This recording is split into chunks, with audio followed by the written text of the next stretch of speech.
Buenos días, soy Lluís Montoliu, investigador y vicedirector del Centro Nacional de Biotecnología y también investigador y miembro del Comité de Dirección del CIBER de Enfermedades Raras. Debería estar con vosotros hoy en León, celebrando estas jornadas del síndrome de Sjögren, pero me ha sido imposible. Estoy en Heidelberg debido a una serie de situaciones y problemas logísticos. Estoy en Heidelberg, en Alemania, donde acabo de estar en otro congreso, en otro simposio. Me va a ser imposible llegar a tiempo a León, pero no he dejado de poder estar con vosotros y por eso he decidido grabaros este vídeo, que no es exactamente la misma charla que teníais pensado recibir en vivo y en directo, pero se acercará a ella y por lo menos de los temas que queríais hablar, pues podremos hablar en esta charla. Sin más dilación, paso a compartir directamente la pantalla. Efectivamente, aquí, como tenéis, pues lo que vamos a hablar es de las nuevas terapias génicas para tratar las enfermedades raras. Y para ello lo que voy a hacer es primero pues hacer un resumen de dónde estamos, porque creo que es importante, porque entiendo que hay aquí familiares y hay personas no necesariamente expertas en la materia, y creo que es importante que todo el mundo pues sepa más o menos dónde estamos en la evolución del desarrollo de terapias para tratar enfermedades raras. La terapia génica empezó hace unos 30 años y básicamente pues todo el mundo pensaba que sería coser y cantar. Sería un gen que tenemos una mutación así con un asterisco y que básicamente pues corregiríamos esa mutación y el gen volvería a funcionar correctamente. Bueno, esto fue relativamente sencillo de diseñar, pero muy difícil, por no decir imposible, de llevar a cabo, sea porque la parte a modificar del gen era muy pequeñita y no sabíamos cómo hacerlo, sea porque la sustitución del gen enteramente por una copia correcta, pues tampoco supimos hacerlo. Lo siguiente que se nos ocurrió a los investigadores en general fue la utilización de vectores lentivirales, lentivirus o retrovirus en general, que deben insertarse en el ADN, en el genoma, y que pueden llevar una copia correcta del gen que debemos modificar, que deberíamos corregir. Por lo tanto, aquí no estamos corrigiendo al gen, sino que estamos añadiendo una copia adicional y esto ha servido para algunas enfermedades. Lo que pasa que tiene un peaje, tiene un riesgo, porque ese gen nuevo que añadimos, pues resulta que va a interferir y va a insertarse encima de quizá otro gen. Por lo tanto, para solucionar un problema podemos generar otro y este es el problema de la inserción mutacional que conlleva el uso de estos vectores lentivirales o retrovirales. Esto no ha desaparecido del todo. Por ejemplo, aquí tenemos la propuesta de Blue Bayer Bio, que es una empresa que ha puesto en marcha una solución para la terapia génica de anemia falciforme, en la cual está mutada el gen de la betaglobina y en este caso una copia correcta del gen de la betaglobina está dentro de un lentivirus. Ha sido aprobada pues en diciembre del año pasado para pacientes de más de 12 años. Han tratado un número pues significativo de pacientes y la mayor parte de ellos pues han tenido una buena respuesta. ¿Cuáles son los problemas? Bueno, en primer lugar, que el coste de esta terapia tiene nada menos un coste de 3,1 millones de dólares por paciente. Hablaremos de este tema más adelante, os lo hablaré, pero quedaros con el mensaje que estas terapias actuales cada vez son carísimas, son muy caras y esto probablemente impide su accesibilidad y su asequibilidad para que todo el mundo pueda beneficiarse. El segundo de los problemas es lo que pone al final, es el riesgo de desarrollar pues, malignas, situaciones malignas, hematológicas, que quiere decir tumor de sangre. Y esto es lo que está ocurriendo con algunos de estos pacientes, ¿no? Que esta inserción del lentivirus se produce en zonas que pueden desatar este control, pues, de esa pérdida de control en la división celular, que es nada menos que un cáncer de la sangre, ¿no?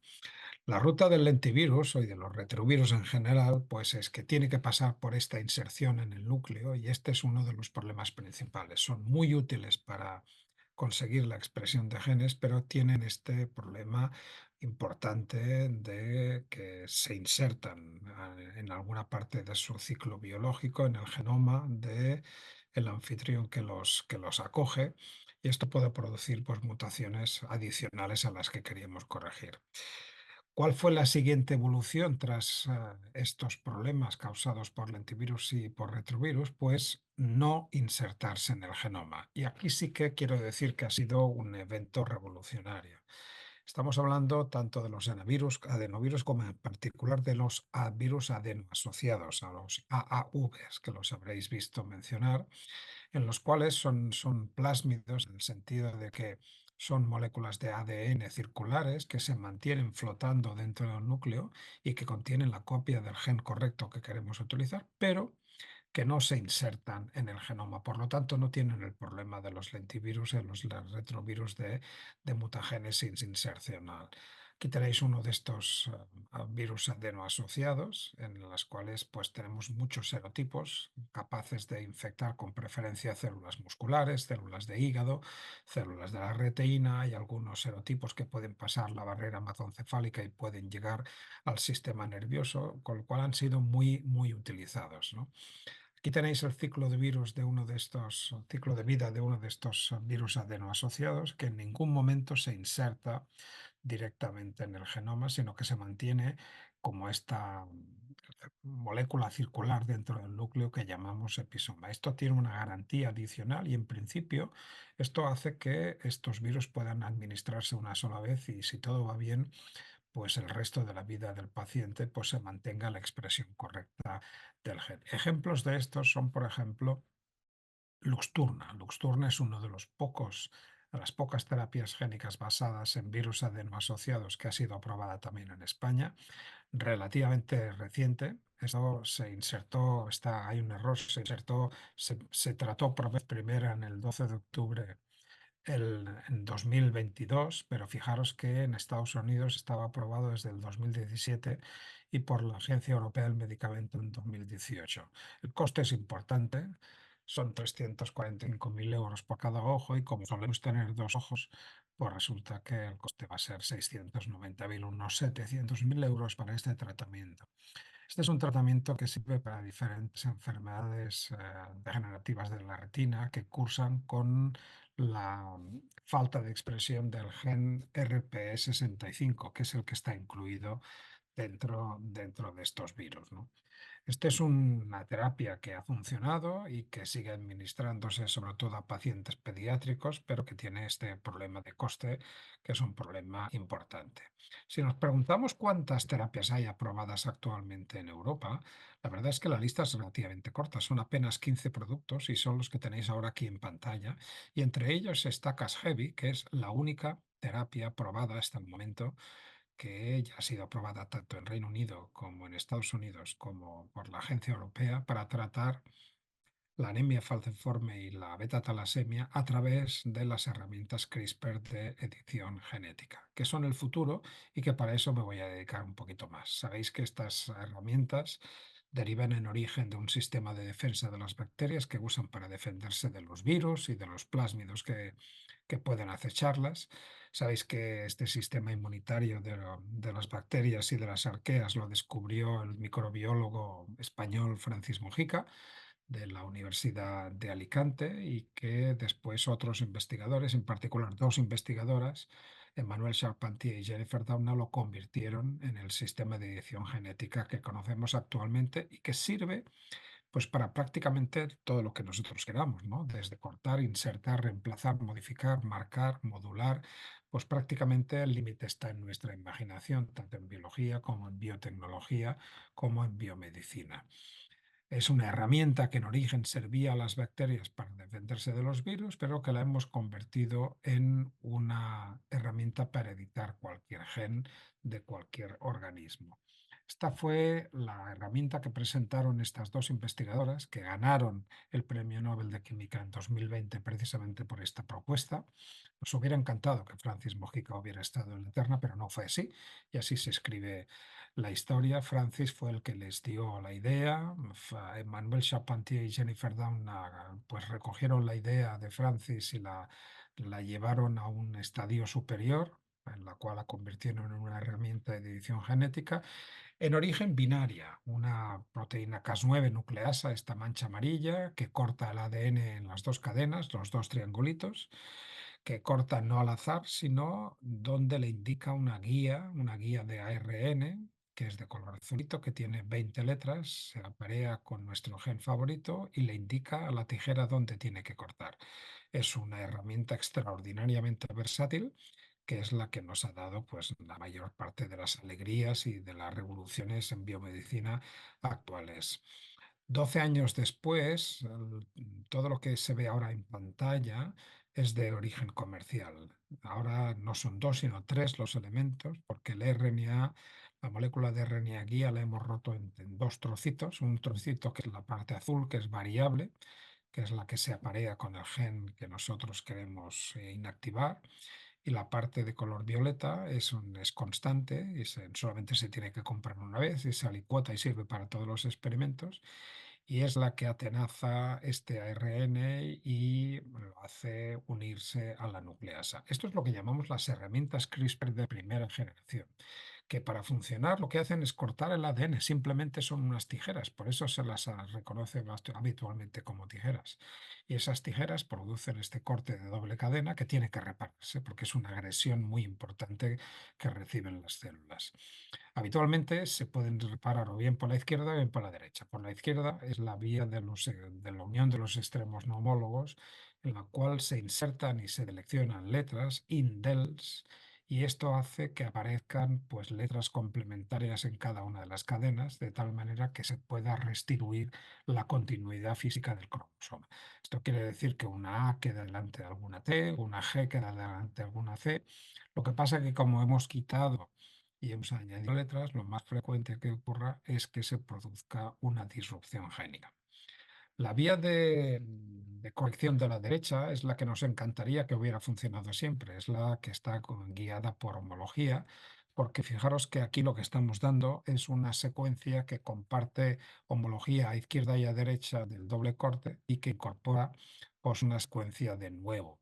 Esta secuencia de nuevo es la que nos permite editar el gen a voluntad, tanto solucionando una mutación como introduciendo una mutación.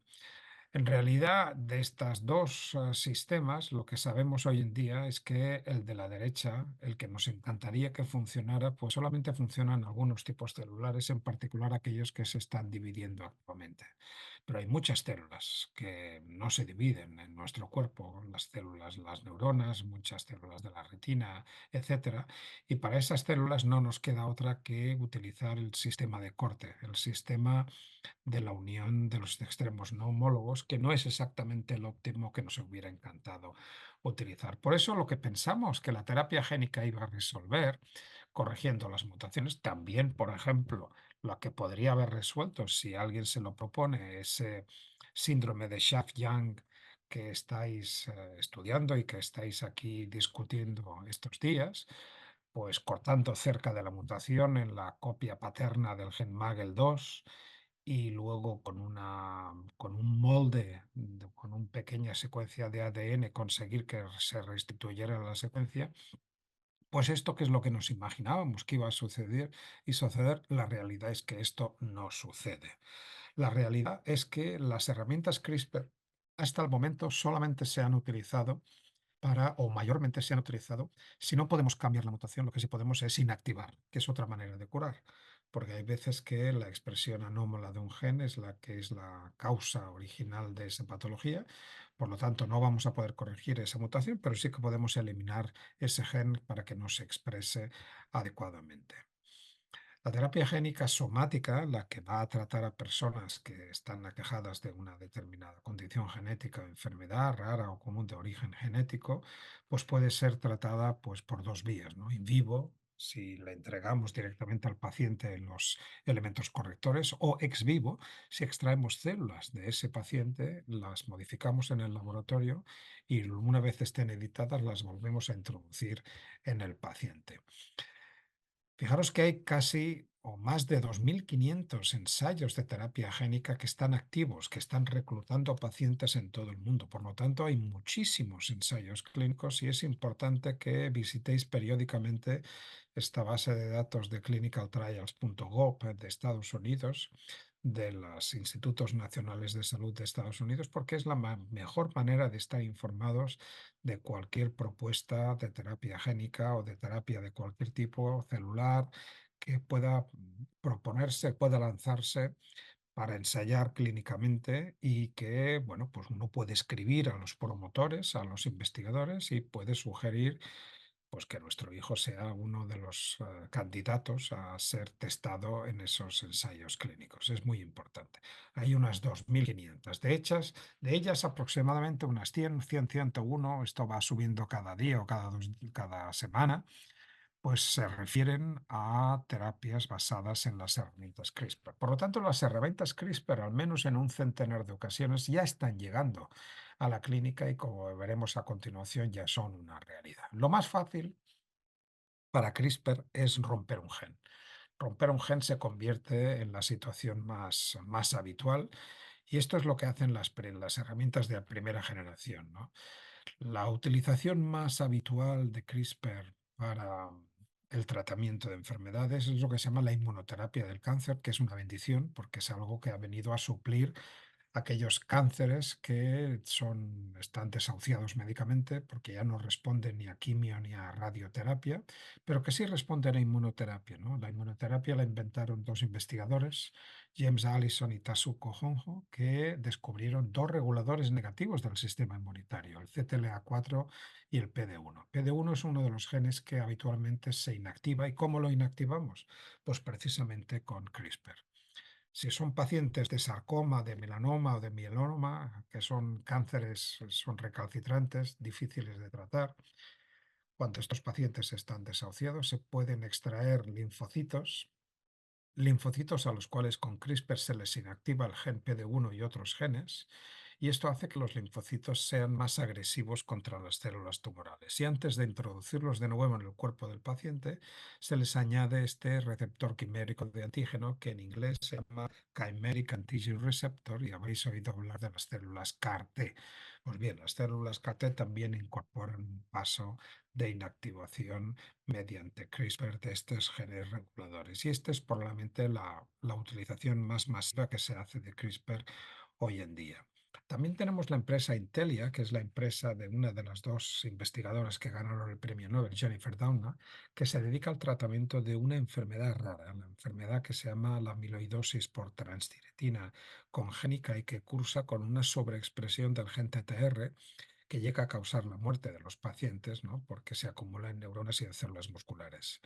Ya en el 2018, la terapia que desarrollaron la probaron con una administración única en ratones y esa administración única llegaba a que durante más de un año pues los ratones tenían una expresión más reducida de ese gen y tenían menos proteína en la sangre. Ellos no utilizaron los virus adeno-asociados, sino que utilizaron las nanopartículas lipídicas, las mismas que nos pusieron con la vacuna del COVID, si habéis recibido dosis de Pfizer o de Moderna, y que en lugar de tener pues el RNA de la vacuna, lo que tenía el RNA del coronavirus, lo que tenían es el RNA de la Cas9, de la nucleasa, y el RNA de la guía que va contra la TTR. Esto lo probaron a cabo de unos años después en macacos y efectivamente también funcionaba durante un año, una sola administración. Y lo más importante es que aquí tenéis a Paddy Doherty, que es uno de los primeros pacientes aquejados de esta enfermedad rara, ATTR, que en menos de un mes, como veis vosotros, pues administración única de diferentes dosis a él y a otros pacientes, pues lograba bajar de forma significativa esta proteína tóxica en la sangre. Por lo tanto, esto funciona y es muy probable que estos ensayos clínicos pues vayan adelante y se conviertan en tratamientos. Podemos hacer más cosas con las herramientas de primera generación, que es cortar dos veces la misma molécula del ADN. Esto se llama cortar en cis versus trans. Trans sería cortar en moléculas distintas. Cuando cortamos dos veces mismo, lo que podemos hacer es eliminar lo que hay entre medias, ¿no? Y esto nos permite hacer delecciones que son pues una manera de replicar mutaciones que ocurren muy frecuentemente en humanos y son la causa de enfermedades raras. Nosotros investigamos el albinismo en el laboratorio utilizando modelos animales. Son 22 los tipos de albinismo que conocemos, asociados a otras mutaciones en otros tantos genes, y todos los genes humanos que causan albinismo están también en el genoma del ratón. Por eso podemos replicar estas situaciones que vemos tras diagnosticar a nuestros pacientes, las podemos replicar en los ratones para estudiarlas con mayor facilidad. Ya sabéis que en el albinismo lo que les preocupa a estos pacientes no es su pérdida de pigmentación, que pueden protegerse pues, de diferentes maneras, con crema, estando a la sombra, con un sombrero, con ropa adecuada, sino la visión tan reducida que tienen. Son ciegos legales, tienen una agudeza visual inferior al 5% debido a una serie de defectos anatómicos. Lo que hemos estado investigando a lo largo de los años son las diferentes regiones reguladoras del gen de la tirosinasa, en particular del locus del ratón, y hemos encontrado estas diferentes secuencias que regulan la expresión del gen, pero que no sabíamos cómo evaluar su relevancia hasta que no descubrimos las CRISPR, porque lo que podemos hacer es cortar antes y después, favorecer la delección de ese elemento regulador y ver cuál es su efecto. Y como veis, pues es un efecto directo, ¿no? No hay que ser muy experto en la materia para darse cuenta que el ratoncito que está encima del negrito, pues es un ratoncito gris, un ratoncito que tiene menos expresión. El gen está intacto, pero le hemos eliminado una de estas secuencias reguladoras que evidentemente es relevante porque sin estas secuencias reguladoras pues se nota el efecto de la pérdida de expresión del gen. Esto también se ha conseguido con la amaurosis congénita de Leber de tipo 10, que está asociada a mutaciones en el gen CEP290, y todo lo ha hecho la empresa Editas, que entre otros también está asociado con el investigador Feng Zhang. Feng Zhang fue el investigador que validó las propuestas de Charpentier y de Duna en enero de 2013 y fue el primero que probó junto con George Church que estas herramientas CRISPR realmente funcionaban para editar genes en células humanas y células de animales. En este caso, lo que se consigue es eliminar una secuencia críptica que está en los intrones de este gen CEP290 y al eliminarla se puede procesar bien y ya no se saltan los exones y ya se puede obtener una proteína totalmente adecuada. Esto se ha probado ya directamente en pacientes. 9 de 11 pacientes pues dijeron que habían recuperado al menos en parte la visión. Esto se ha tratado solamente un ojo y aquí tenéis a Carlene Knight, que es una de las personas que manifiesta haber recuperado parte de la visión. Esto también es una colaboración entre Editas y Allergan, las dos empresas promotoras. Llegamos a lo que es la terapia pues, más famosa, ¿no? La terapia que se ha convertido en la primera basada en CRISPR que ha sido aprobada. Es una terapia para tratar pues, la anemia falciforme y también la beta-talasemia, ¿no? Y deriva de un experimento básico, deriva de los experimentos de Stuart Orkin, que es un hematólogo del pediátrico de Boston, que se dio cuenta por qué las globinas tenían un sistema de expresión muy peculiar. Sabéis que la hemoglobina tiene dos cadenas alfa y dos cadenas beta, pero cuando estamos desarrollándonos como fetos, la cadena beta no existe como tal, sino que existe en forma de cadena gamma. Y cuando somos embriones al inicio de la gestación, existe como cadena épsilon. Fijaros que cuando nacemos, la cadena gamma se silencia, el gen, y se reactiva la cadena beta. Y esto es así porque resulta que el gen gamma es silenciado porque se sienta encima de su promotor un represor, el represor BCL11A, que eso es lo que descubrió tanto Stuart Orkin como Dan Bauer, trabajando con Stuart Orkin 2007-2008. Esto es una investigación básica que nos permitió explicar por qué se apagaba el gen gamma y por qué se encendía el gen beta, ¿no? Lo que ellos propusieron entonces, a través de CRISPR Therapeutics y Vertex, las dos empresas, CRISPR Therapeutics es la empresa que está liderada por Emmanuel Charpentier, lo que propusieron es por qué no inactivamos el represor. Si reprimimos el represor, vamos a promover lo que estaba reprimido. Y dicho y hecho, y esto es lo que lograron. Lograron cambiar la alfa beta mutada con la alfa gamma gamma. Y esto no solamente restituyó la función de la hemoglobina, que ahora pasaba a ser hemoglobina fetal circulando en adultos, sino que también cambió la forma de los hematíes, de los glóbulos rojos. Esa beta mutada se aglomera, se apelotona, se apelmaza, genera polímeros. Esto hace que el glóbulo rojo tenga una forma de media luna y esto pues oblitere, ocluya los diferentes capilares sanguíneos. Mientras que si eliminamos esos acúmulos de beta, pues recuperamos la forma original del glóbulo rojo y ya no se producen estas microembolias por todo el cuerpo, ¿no? Una embolia en el corazón es un infarto de miocardio, una embolia en la cabeza es un ictus, ¿no? Estas personas tienen un elevado riesgo, además de necesitar transfusiones periódicas y estar expuestas a dolores terribles cada vez que se produce una de estas embolias en alguna parte de su cuerpo. Esta es Victoria Gray, la primera paciente que se trató. Y aquí tenéis su sangre durante 18 meses, como en color verde va disminuyendo, que es la beta globina, y el color azul va aumentando, que es la gamma globina. Eh, Hay ya como 29 pacientes, seguramente más ahora, de los 30 que han sido tratados, que han dejado de tener estas crisis oclusivas durante al menos 12 meses, lo cual es un éxito rotundo. Os preguntaréis cómo funciona el sistema de las globinas, y esto es algo que conocimos desde hace muchos años, desde los años 90, ¿no?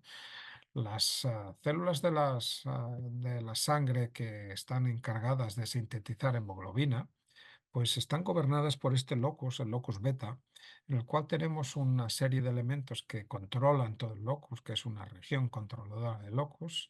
Y fijaros que en orden están situados en azulito el gen embrional, en verde el gen fetal y en amarillo pues los genes de adultos.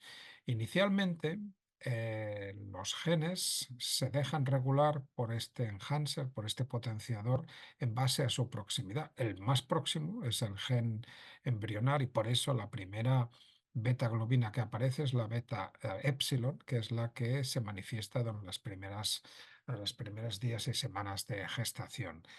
Después, este gen epsilon es reprimido y al ser reprimido, el siguiente que está más cerca y que puede interaccionar con el enhancer es el gen gamma, que es el que va a actuar durante todo el desarrollo fetal hasta que aparece el nacimiento, la inactivación de ese gen gamma y el siguiente en la lista pasa a ser directamente el beta globina de adultos. Claro, si ahora nosotros estamos eliminando el bloqueo de la cajita verde, el bloqueo de los genes gamma, pues estos genes gamma van a competir porque están más cerca que los genes beta por el enhancer y este es el que se va a acabar funcionando. Como os decía, esta es la primera terapia aprobada tanto en Reino Unido, primero, 16 de noviembre, el 8 de diciembre en Estados Unidos, 15 de diciembre la Agencia Europea del Medicamento recomendó su autorización, que esto ocurrió el 12 de febrero. Pero en España todavía esto no es posible. ¿Y por qué no es posible? Pues por algo que se quejan mucho mis compañeros médicos, porque en España para que una de estas terapias aprobadas por la Agencia Europea del Medicamento pueda administrarse, se le tiene que fijar un precio. Un precio de administración que fija una comisión que está en el Ministerio de Sanidad, una comisión de farmacia, y si no hay un precio, y ese precio lo determinan entre la administración y la empresa promotora, pues no se van a poder administrar esas drogas en este país, ¿no? Y esto es algo que enlentece mucho la situación, porque una terapia aprobada puede tardar meses y a veces años hasta que no es finalmente administrada porque no se han acordado un precio adecuado. Lo único que sabemos de esta terapia, de nuevo, es que tiene un precio extraordinario, 2,2 millones de dólares por paciente y bueno, esto es algo que da que pensar porque hay 400.000 personas al año que nacen con anemia falciforme, 300.000 de ellas solamente en África. Y claro, uno se pregunta si estos precios van a poder ser sufragados por todas estas personas. Bueno, la realidad es que tanto para beta talasemia como para anemia falciforme son bastantes las limitaciones para que una persona con alguna de estas dos enfermedades pueda acceder este tratamiento. Y de hecho, José Antonio Molina y Elena Cela, que son dos hematólogos españoles, en el Congreso Mundial de Bioética, pues presentaron unos datos que son pues un poco clarificadores, ¿no? En España, ¿cuánta gente podría beneficiarse? Hay varios miles de personas con anemia falciforme, pero registrados en el registro español de hemoglobinopatías y anemias raras, pues apenas hay unos 1.200, ¿no? Y de hecho, con anemia falciforme y seguimiento activo, 700, y que llevan la mutación detectada unos 517. Que hayan tenido alguna crisis oclusiva, hay unos 129, y que tengan al menos dos eventos vasooclusivos, 39. Por lo tanto, fijaros, a pesar de haber varios miles de personas que podrían beneficiarse debido a las limitaciones de esta terapia, seguramente van a ser pocas decenas las personas que podrán beneficiarse de este tema. Esto es un tema complejo, un tema que yo creo que los pacientes y las asociaciones de pacientes tenéis que discutir, y sois vosotras quienes tenéis que alzar la voz junto con nosotros, los médicos y los investigadores, ¿no? Es un problema de vulneración del cuarto principio de la bioética, que es el principio de justicia, que nos recuerda que toda aquella terapia que desarrollemos tiene que estar disponible para todo el mundo que la necesite, no solamente para aquellos que la puedan sufragar. Es un tema de accesibilidad y de asequibilidad. Es un tema de equidad, de justicia, ¿no? Este es un tema que también hemos discutido junto con John Rueda y Íñigo de Miguel. Íñigo de Miguel lo conoceréis, son juristas. Íñigo de Miguel del País Vasco, él es miembro del Comité de Bioética de España. Y básicamente en este artículo que acabamos de publicar en CRISPR Journal, pues lo que discutimos es que los precios tienen que ser asequibles, y esto tiene que ser un imperativo ético, tiene que ser un imperativo moral. O sea, no puede ser que llevemos años anunciándoles a las asociaciones de pacientes que van a tener pronto una terapia disponible, y que cuando lleguen estas terapias lleguen a unos precios exorbitados, unos precios que no puedan ser financiados, ¿no? Está claro que estas terapias van a bajar de precio. Probablemente el origen de estos precios pues, es debido a de dónde viene la inversión para realizar la producción de estas terapias. Muchas de estas terapias la hacen empresas pequeñitas, empresas biotecnológicas o farmacéuticas pequeñitas, que reciben muchísimo dinero de fondos de inversión, que hasta antes de ayer estaban invirtiendo en campos de golf o en edificios de apartamentos, y ahora se dan cuenta de que la terapia génica funciona y quieren invertir, pero claro, al año siguiente o en 2 años quieren recuperar el doble o el triple de lo que han invertido. Y por eso están poniendo estos precios tan descomunales, ¿no? Probablemente esto vaya a bajar, pero deberemos luchar con ello y deberemos plantear este imperativo ético para reflexionar, porque si no, realmente es muy decepcionante.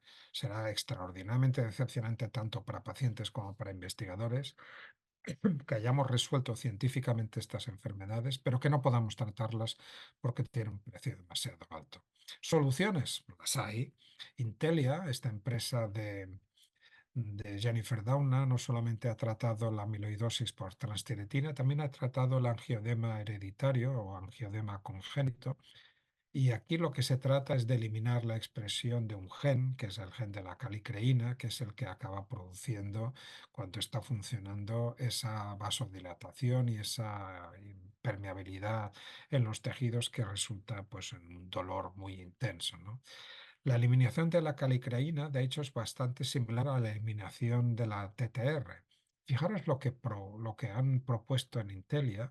Ellos utilizan estas nanopartículas lipídicas y utilizan el RNA de la Cas9 dentro. Por lo tanto, estos son dos componentes que pueden reutilizar para las dos enfermedades. Y el único componente que varía es el de la guía de RNA, que en un caso sirve para atacar al gen TTR y en otro caso sirve para atacar al gen de la calicreína. Por lo tanto, esta es una, no es la única, pero es una de las maneras que les ha permitido a Intelia, pues probablemente bajar el coste de producción de estas terapias a un 10% del precio habitual. Todo esto empezó en el año 2016, cuando tres grupos pues, demostraron que CRISPR podía tratar pues, una distrofia muscular de Duchenne en un modelo de ratón, que es el modelo MDX, que, como veis, respecto al silvestre, a la izquierda, pues no tiene distrofina.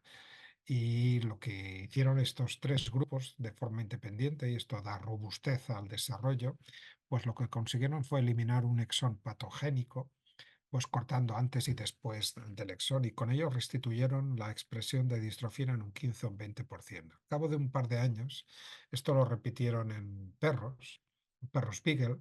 Lo que pasa que la eficiencia de corrección era extraordinariamente variable, entre un 3 y un 92, que es tanto como decir entre un 0 y un 100, que es tanto como decir que unas veces me funciona y otras veces no me funciona. Y esto es algo a tener en cuenta. ¿Qué otras cosas podemos hacer con las CRISPR? Pues lo que podemos hacer es eliminar su capacidad de corte de una de las dos cadenas o de las dos, generando nicasas y la Cas9 muerta o dead Cas9 en inglés. Y esto lo que hace es convertir una nucleasa que inicialmente corta dos cadenas a cortar una y después a cortar ninguna, y el cortar ninguna sigue posicionando este complejo en un sitio del genoma, lo cual lo convierte en un sistema perfecto para reactivar o para silenciar un gen. Por ejemplo, reactivar un gen si le añadimos a este complejo un sistema de reactivación, y esto sería el uso epigenético por encima de la genética de las herramientas CRISPR. Esto es lo que intentaron con esta persona, que es Terry Horgan, que era el hermano del propietario de la empresa Q-Rare Disease de Boston.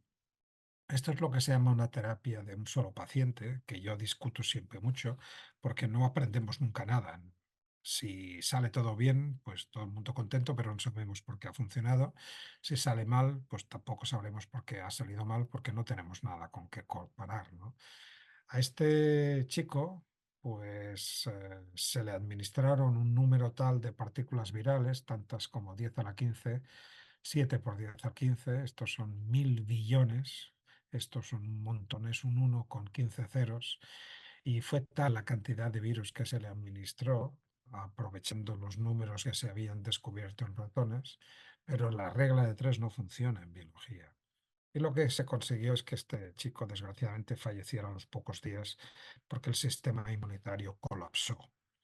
Esto debería servir de ejemplo para no repetir otra vez este mal uso de la terapia génica. En este caso lo que intentaban era pues utilizar ese uso epigenético de las CRISPR para reactivar una especie de promotor críptico del gen de la distrofina, pero desgraciadamente no tuvieron éxito.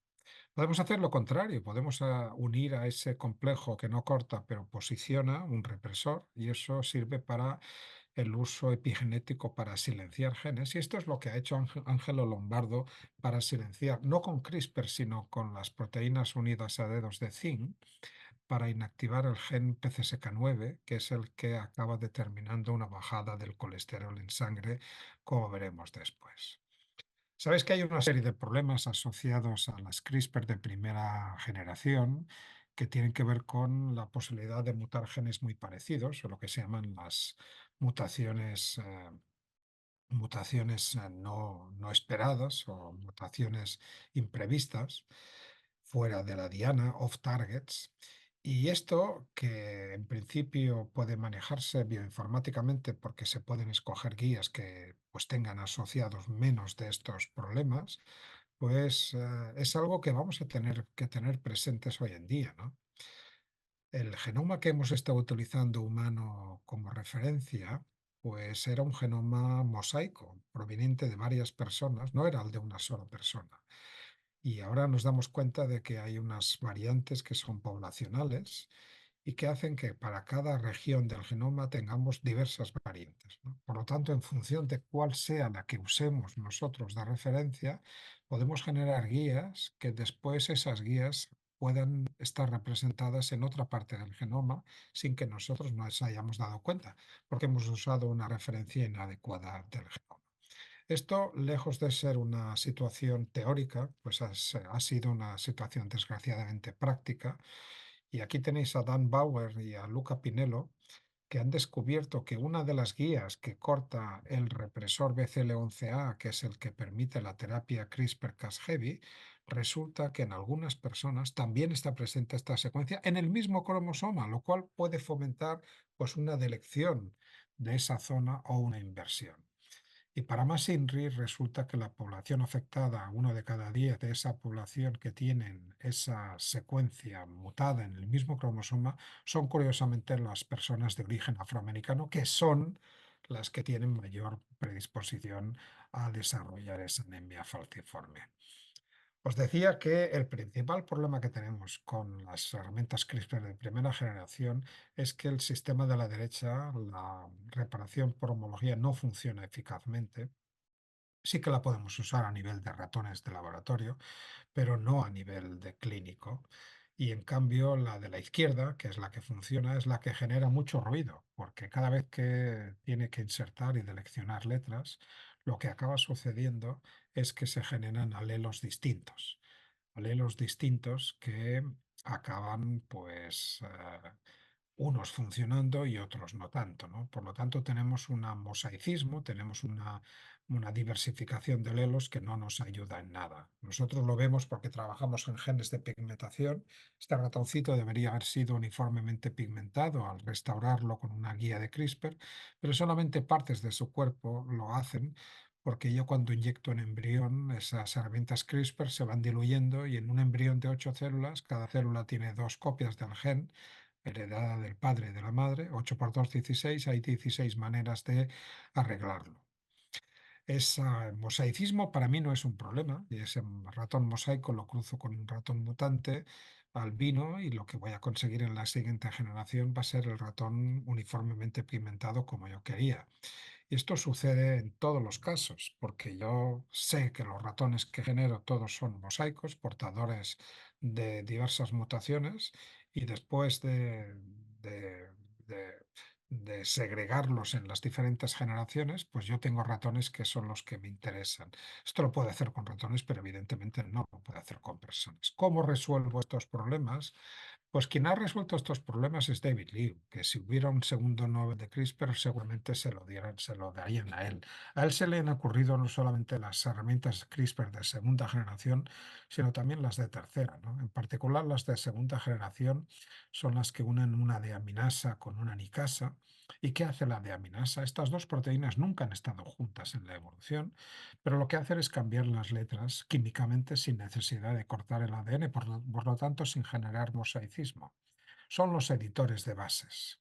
Son las herramientas de segunda generación y cambian un C por una T o una A por una G y hay un tercer sabor que cambia una C por una G. Fijaros lo que consigue. La Cas9 muerta que no corta posiciona a la deaminasa, bien sea de adenina o de citosina, para cambiar una C por una T o una A por una G en la posición adecuada. Y dado que hay una cierta variabilidad, que es la que inicialmente se percataron, porque claro, uno tiene que tener mucha puntería para que el centro activo de la deaminasa caiga encima del nucleótido, y a veces la guía no se puede posicionar adecuadamente, pues se han desarrollado unas cases, unas nucleasas Cas9, como la SPG y la SPRY, que casi no tienen requerimientos de PAM. PAM es esta secuencia que no está dentro de la guía y que las bacterias usan para no digerir su propio genoma. Acordaros que las CRISPR tienen una copia de un fragmento del genoma del virus en su genoma y eso es lo que les permite detectar cada vez que el virus quiere volver a entrar.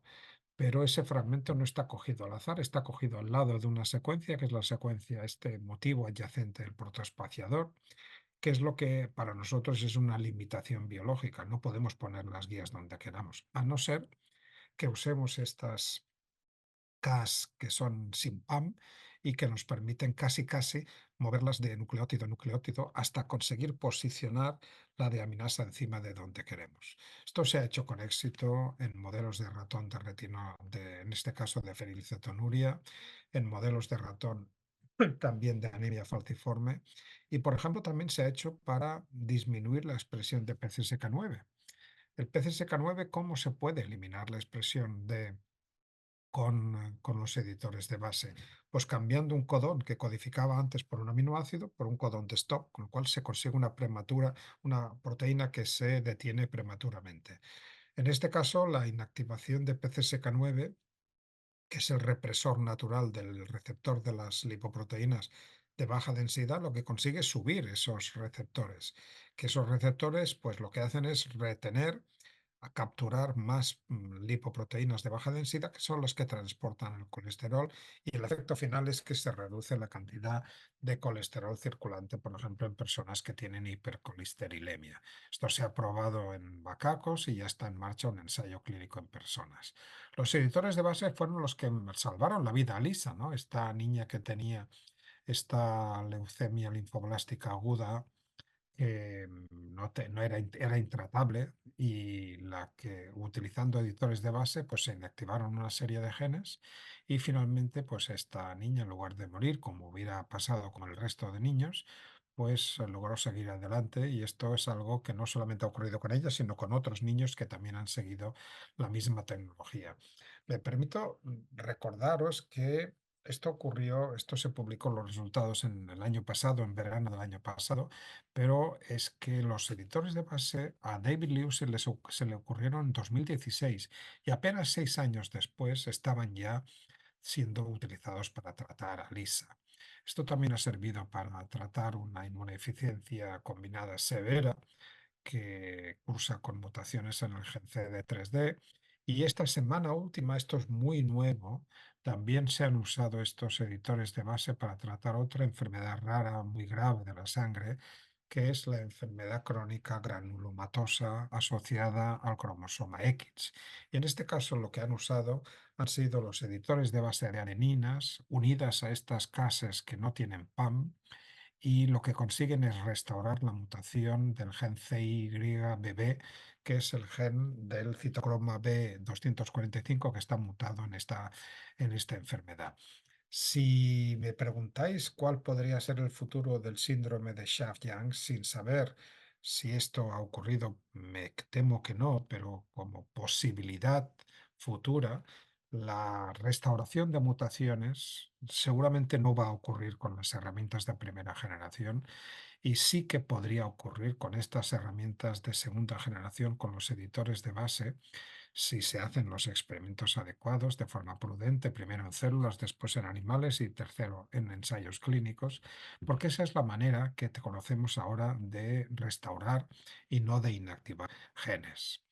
David Liu no solamente se le ocurrió la segunda, sino también la tercera generación de herramientas CRISPR, en este caso uniendo una transcriptasa irreversa con la nicasa, dos proteínas que nunca han estado juntas en la evolución, y lo que hace es estirar el ARN guía y conseguir que el extremo opuesto se aparee con la cadena complementaria del ADN. Y como la reverso transcriptasa es capaz de sintetizar ADN a partir de ARN, pues el ARN sirve de molde para instaurar las mutaciones que uno quiera, ¿no? ¿Cuál es el efecto de esta edición de calidad, esta edición de tercera generación Prime?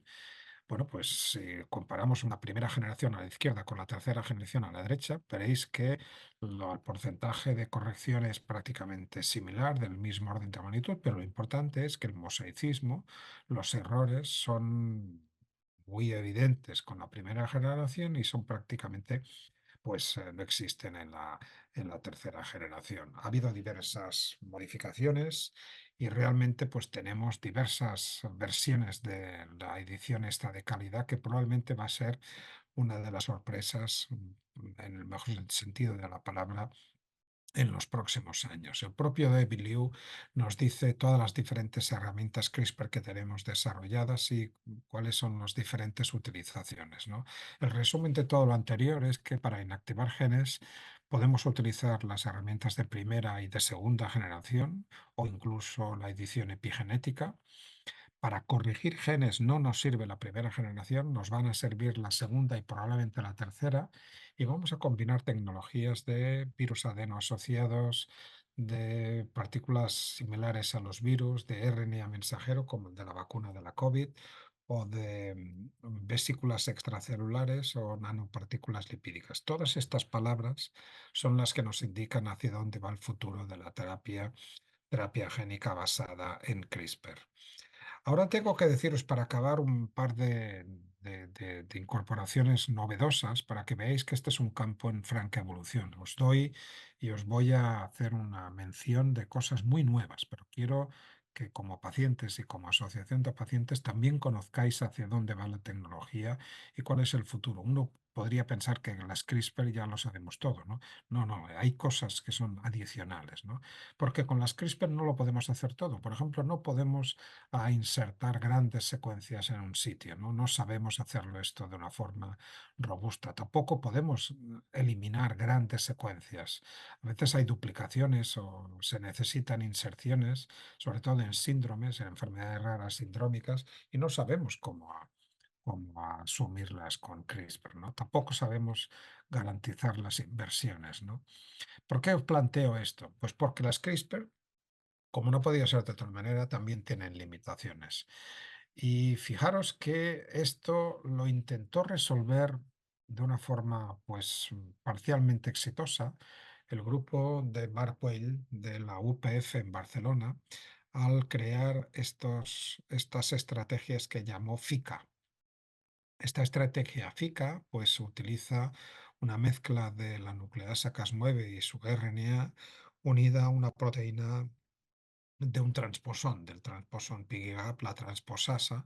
El problema es que no genera recombinaciones limpias, sino que duplica los extremos y esto pues no necesariamente puede ser adecuado. La revolución que se está gestando y que la conocemos gracias al trabajo de Patrick Su, que está en Palo Alto, en California, pues es lo que se llama la edición puente, Bridge Editing. Bienvenidos al club, bienvenidos a una nueva edición. En este caso es una pequeña recombinasa que usa un ARN que es dual.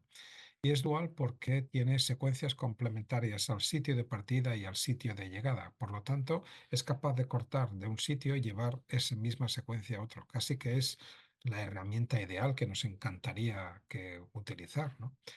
Directamente, esta es la herramienta que se ha descrito hace unas pocas semanas. Es muy pequeñita, tiene una recombinasa. Fijaros que la Cas9 de Streptococcus pyogenes tiene pues, más de 1.300 aminoácidos. Y esta recombinasa, dentro de estos transposones chiquitines, que se llaman IS, de secuencias de inserción, pues apenas tiene 300 aminoácidos. Y la molécula de ARN dual, que tiene estas dos secuencias, pues es también pequeñita, ¿no? Con lo cual tiene una capacidad tremenda, ¿no? De momento solamente se ha probado en bacterias, pero esto es capaz de movilizar secuencias de una forma regulada y se puede programar. No solamente podemos utilizar esas secuencias que están en origen en la bacteria, sino que podemos poner la que queramos y entonces el gen saltará a la secuencia que nosotros le hayamos indicado.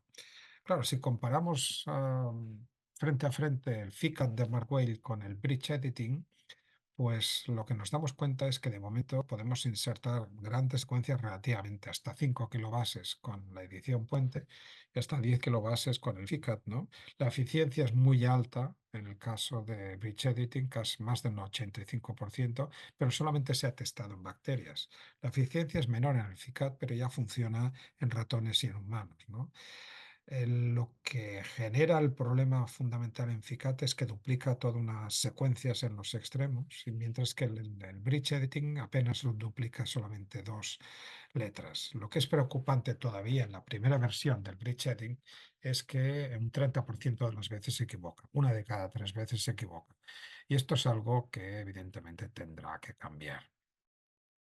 Deciros también que Matthew Porteus, cuando hace unos pocos años estudiaba la utilización de estas herramientas CRISPR para tratamientos, se percató de que estábamos utilizándolas derivadas de bacterias que son patogénicas, como Streptococcus pyogenes y Staphylococcus aureus, que causan pues otitis, laringitis o diferentes infecciones hospitalarias. Y él especuló que probablemente muchas personas tendríamos anticuerpos o tendríamos células T, linfocitos contra estas bacterias y contra sus componentes, también contra sus componentes CRISPR.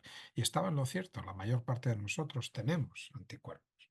Si a nosotros nos trataran con estas proteínas, pues nuestro sistema inmunitario reaccionaría contra ellas y por lo tanto no podríamos utilizarlas, ¿no? ¿Qué es lo que tenemos que hacer? Bueno, pues seguramente nos tenemos que arremangar e ir a buscar otros sistemas CRISPR que están en la naturaleza. Hay un montón de sistemas CRISPR en la naturaleza que están por identificar. Esto ha hecho que se busquen CRISPR en zonas donde existan bacterias o arqueas que no hayan tenido casi contacto con el género humano, con las personas, ¿no? Por ejemplo, el desierto de Atacama o la Antártida o la fosa de las Marianas o el parque Yellowstone. Esto es cierto y realmente les está funcionando. Nosotros lo que hemos hecho con Francis Mojica es fijarnos en una laguna que tiene detrás de su casa en Elche, Francis, en el Hondo. Y hemos sacado un sistema CRISPR nuevo, con lo cual, fijaros, no hay que irse al otro lado del mundo. En el geranio que tenemos plantado en el balcón de nuestra casa podemos tener bacterias con sistemas CRISPR novedosos que están por identificar. Y aquí hemos identificado esta Cas9 de El Hondo que puede tener pues también su utilidad. Y luego nos hemos planteado cuál sería el aspecto que tendrían los sistemas CRISPR de hace millones de años, ¿no? De bacterias ancestrales, ¿no? El problema es que el ADN más antiguo que conocemos, que se detectó en Groenlandia, tiene apenas 2 millones y no nos podemos ir a decenas, centenares o miles de millones porque químicamente el ADN ya no existe, ¿no? Entonces, ¿cómo hacemos para llegar a estas bacterias ancestrales? Bueno, pues lo que hacemos es, dentro de lo que es la historia del planeta, fijaros que el planeta tiene 4.500 millones de años, hace 3.500 millones de años aparecieron las primeras células procariotas, hace 1.850 las primeras eucariotas, hace unos 580 millones de años aparecieron pues, los mayores grupos de animales que llegan a la actualidad. Y hace 65 millones de años se extinguieron por la mayor parte de dinosaurios, menos unos que acaban volando, que son las aves, que son pues, pues los dinosaurios actuales, ¿no? Entonces nos preguntamos si era posible generar pues, proteínas Cas de 37, 137, 200.000 y 2.600 millones de años. Claro, ¿esto cómo lo podemos hacer? Pues gracias a que hicimos una colaboración con Raúl Pérez Jiménez, que es un paleoenzimólogo, hay gente así, hay gente que se dedica a estudiar enzimas de la antigüedad y lo que aplicamos es un protocolo de resurrección de proteínas ancestrales, utilizando el método de la máxima verosimilitud, partiendo de una colección de secuencias actuales y dándosela a un supercomputador para que calculara el ancestro más probable, que explicara la variabilidad actual y una vez calculado ese ancestro, que fuera generaciones atrás y consiguiera el ancestro del ancestro y el ancestro del ancestro y con una línea de tiempo pues llegar a tener pues proteínas de hace 37 hasta 2.600 millones de años, ¿no? Bueno, lo sorprendente de esto es que estas CAS funcionan.